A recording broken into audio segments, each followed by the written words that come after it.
हमाली दरामध्ये वाढ करावी या मागणीसाठी लातूर बाजार समितीमधील माथाडी कामगारांनी शनिवारपासून संप पुकारलाय। माथाडी कामगारांच्या संपामुळे बाजार समितीत शेतमालाचा सौदा न निघाल्यामुळे शनिवारपासून आडत बाजारामधील शेतमालाच्या खरेदी विक्रीचे व्यवहार ठप्प झालेत। हमालीच्या दरामध्ये वाढ करावी यासाठी 1.5 महिन्यांपूर्वी माथाडी कामगारांनी बेमुदत संप पुकारला होता। तेव्हा बाजार समितीने 15 दिवसांची हमालीचे दर वाढण्यात येतील असं आश्वासन दिलं। मात्र अजूनही दरवाढ न झाल्यामुळे कामगारांनी आक्रमक पवित्रा घेत संप पुकारलाय। मी बालाजी जाधव, महाराष्ट्र राज्य माथाडी ट्रान्सपोर्ट जनरल कामगार युनियनचा जिल्हा अध्यक्ष। गेले आता शनिवारपासून आम्ही कृषी उत्पन्न बाजार समितीमधील सर्व माथाडी कामगारांनी एकजुटीने निर्णय घेऊन काम बंद आंदोलनाचा इशारा पवित्रा हातात घेतला आहे।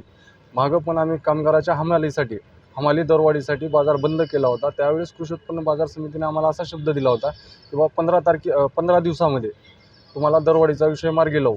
पण त्या आतापर्यंत 47 दिवस पूर्ण होऊन सुद्धा कृषी उत्पन्न बाजार समितीने प्रयत्न केला, पण व्यापारी बांधव कुठल्या दरवाढीविषयी प्रतिसाद देत नसल्यामुळे कामगारांमध्ये भरपूर प्रमाणात असंतोषी पसरली आहे। राहिला विषय आपल्या लातूर जिल्ह्यामधील उदगीर बाजार समितीमध्ये 25 रुपये क्विंटल आडत कामगारांना मजुरी दिली जाते आणि लातूर बाजार समितीची उपबाजारपेठ ही मुरुड आहे। तर मुरुड बाजार समितीमध्ये तिथल्या कामगारांना 20 रुपये क्विंटल हमाली दिली जाते। तर इथं लातूरमध्येच आमच्या दरवाढीचा विषय दर 3 वर्षाला ॲग्रीमेंट असतं, 3 वर्षानंतर दरवाढ व्हायलाच पाहिजे।